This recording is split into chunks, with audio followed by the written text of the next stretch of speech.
오늘은 고등수학상 항등식과 나머지 정리의 마지막 부분을 배울 예정입니다.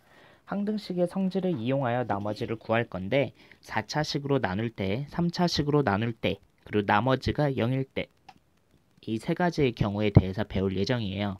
저번 시간에 배운 1차식으로 나눴을 때 나머지 구하는 방법을 익히지 못했다면 이번 수업은 이해하기가 어려울 거예요. 그래서 꼭 저번 시간 수업을 듣고 수업에 참여해 주시길 바라겠습니다. 그럼 2차식으로 나눌 때 나머지를 어떻게 구하는지를 한번 볼게요. 어떤 fx를 문제가 보통 이렇게 나올 겁니다. 일단 fx를 x-3으로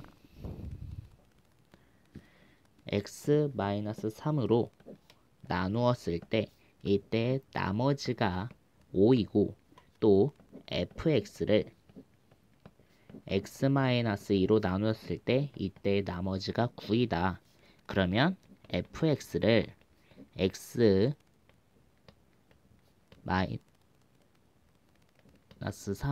곱하기 x-인 2차식으로 나누었을 때 이때 나머지를 구하라고 얘기가 나오는 거죠. 그럼 우리 저번 시간에 1차식으로 나눴을 때 나머지 구하는 방법을 배웠으니까 이 기역식과 이 니은식을 이용해서 간단한 수식을 만들 수가 있습니다. 어떻게? 어떤 fx를 x-3으로 나누었을 때 몫이라는 게 존재할 거고 이때의 나머지가 5였습니다. 그러면 검산식을 세우게 된다면 fx는 x-3 qx 더하기 5기 때문에 우리는 알아낼 수 있는 게 x에다가 3을 넣으면 f3은 5라는 것을 알아낼 수가 있는 거죠. 똑같이 하게 된다면 f2가 니은식을 통해서 우리가 알 수 있는 건 f2가 9라는 것까지도 알아낼 수가 있을 겁니다. 그러면 이 디귿식에 대한 우리가 수식을 세우기 위해서 어떻게 하냐? 디귿식의 수식은 어떤 fx를 x-3, x-2로 나누었을 때 몫이 존재가 할 거고요. 이때 나머지는 2차식으로 나누기 때문에 1차식이 존재하게 되겠죠. 상수항이라면 a가 0이 나올 거고요. 그래서 우리는 1차식으로 수식을 세워야만 합니다. 그러면 fx를 x-3, x-2로 나누었을 때 몫인 q1x가 존재를 할 거고요. 나머지가 1차식이 존재할 겁니다. 그러면 기억에서 얻은 f3은 5라는 수식과 f2가 9라는 수식을 대입하면 f3은 5가 나오고 얘는 3a 더하기 b라는 걸 알 수가 있고요. f2는 9라는 것을 알고 있고 그러면 2a 더하기 b가 9가 되는 거겠죠. 그럼 연립을 하게 된다면 a는 마이너스 4, b는 몇이 나올까요? 플러스 7이 나오게 되겠네요. 그러면 이때의 나머지는 a에다가 마이너스 4를 대입하고 b에다가 7을 대입하면 얘는 우리가 나머지를 구하게 될 겁니다. 이거 되시겠죠? 그래서 2차식은 그냥 대입만 해주시면 답이 나와요.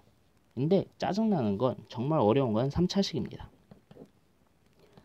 3차식은 문제를 대입을 해서가 풀 수가 없어요. 3차식을 이해하기 전에 일단 문제를 한번 제시를 해볼게요. 어떤 fx를 x-1의 제곱으로 나누었을 때 나머지는 3x 더하기 2가 될 거고요. 또 fx를 x 플러스 1로 나누었을 때 나머지는 3이라고 했을 때 내가 궁금한 건 fx를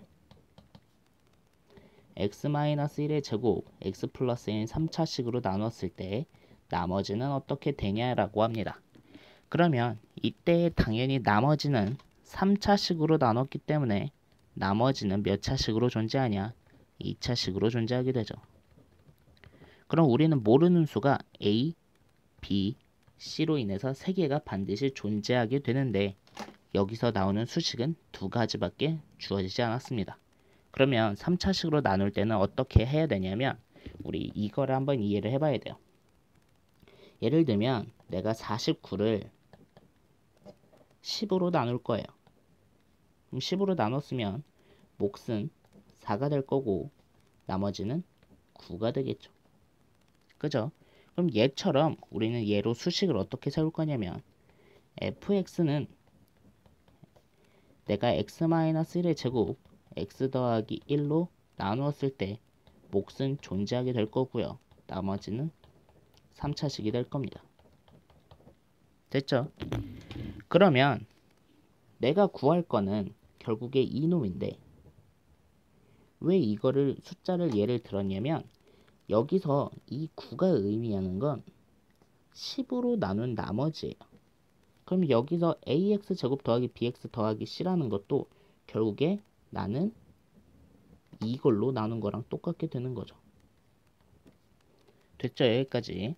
그러면 만약에 내가 이 10으로 나눈 게 아니라 여기서 4로 나눴다고 가정을 해봅시다. 그럼 내가 4로 나눴다면 9가 나머지가 나올까요? 당연히 4로 나눴으면 우리는 나머지가 몇으로 존재하게 되냐? 나머지는 1로 존재하게 될 거예요. 그죠? 48 나누기 49 나누기 4는 나머지가 1이니까. 그러면 어떻게 되냐면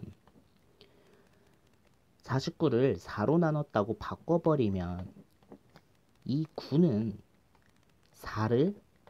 4에다가 새로운 몫이 하나 생길 거고 이때 나머지는 1이 되겠죠.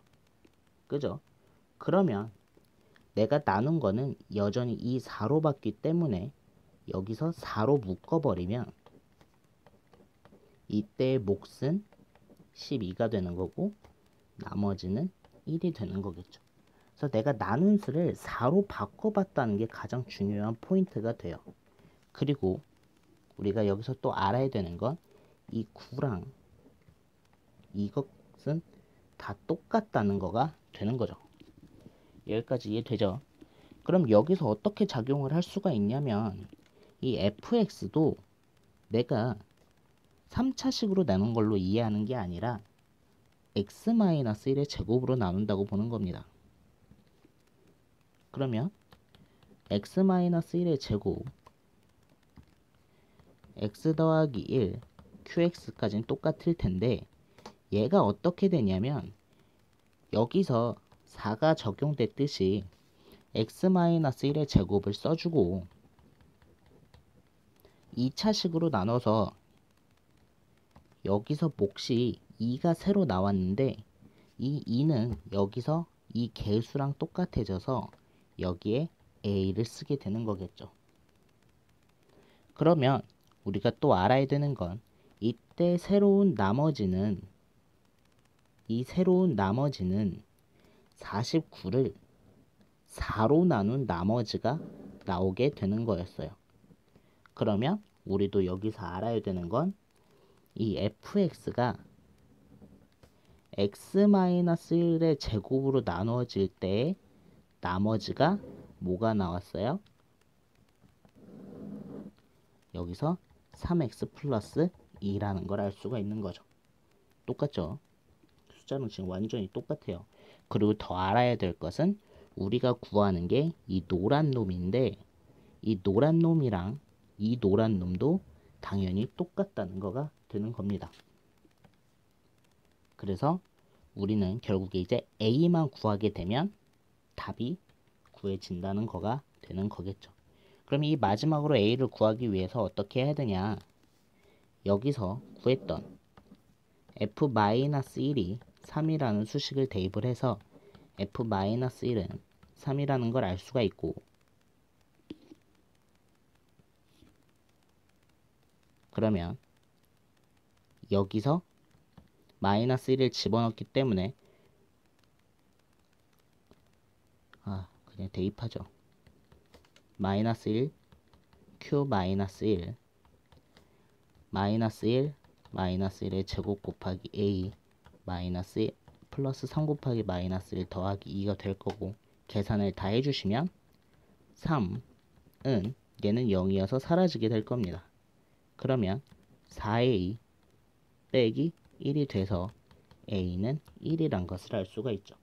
그럼 결국에 a가 1인 이 노란색 덩어리들은 결국에 답이 뭐가 되냐면 a에다 1을 넣으면 x-1의 제곱 더하기 3x 더하기 2가 답이 될 거고 전개만 해주시면 된다는 소리가 되겠죠. 그래서 3차식에 대한 것은 우리가 어떻게 뭐로 나눠 보냐에 따라서 좀 달라지니까 그것에 대한 이해를 꼭 해주시길 바라겠습니다. 그리고 마지막으로 나머지가 0일 때는 우리는 인수정리라고 부르긴 하는데 인수정리에 대해서는 사실 인수분해 때 더 자세히 배우긴 해요. 하지만 한번 보고 들어가면 어떤 fx를 gx로 나눴을 때 몫이 qx고 나머지가 0이라고 해봅시다. 그럼 얘는 무슨 뜻이 되냐면 fx를 gx로 나눴을 때 몫이 qx고 나머지가 0이기 때문에 우리는 더하기를 쓸 필요도 없겠죠.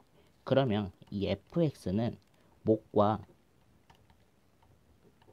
그리고 나누는 수의 곱으로 이루어져 있고 이것을 우리는 인수라고 부를 수가 있는 거죠.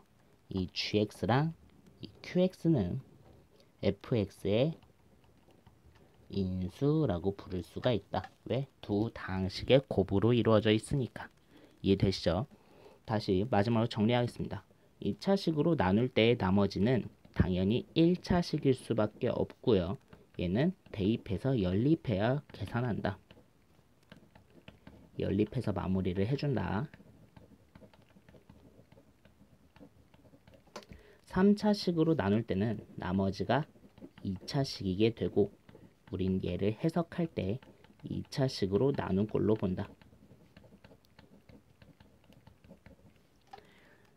이해되시죠? 그래서 도저히 뭔 말인지 이해가 안 된다면 그냥 ax 제곱 더하기 bx 더하기 c의 꼴을 a에다가 곱하기 2차식 더하기 2차식의 나머지를 더해주시면 돼요. 도저히 모르겠다고 하면 이거를 다시 한번 보시고 계산을 해보시면 조금 더 수월해지실 수가 있습니다. 나머지가 0일 때는 몫과 나누는 수는 인수가 된다. 여기까지. 그래서 이 세 가지 꼭 숙지하시길 바라겠고요. 3차식으로 나눈 거는 한 번 더 수업을 꼭 듣길 바랄게요. 적용할 때까지 연습하고 또 연습하시길 바라겠습니다. 오늘도 감사합니다.